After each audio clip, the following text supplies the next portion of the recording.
Bonjour et merci de nous retrouver à Lourdes où nos équipes se trouvent à l'occasion de l'Assemblée plénière des évêques qui va démarrer dans quelques minutes. Une centaine d'évêques de France métropolitaine mais également d'outre-mer va participer à cette Assemblée.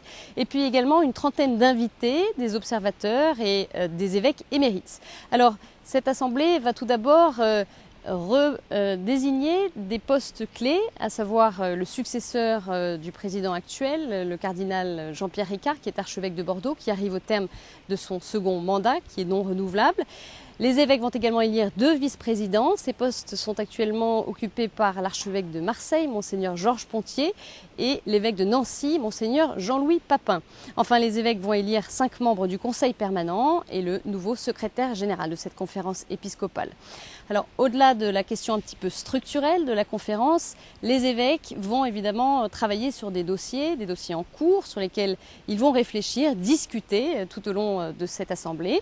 3 dossiers sont à l'ordre du jour. Tout d'abord, la question du ministère des prêtres et la vie des communautés chrétiennes. Deuxième thème, il portera sur la formation des futurs prêtres.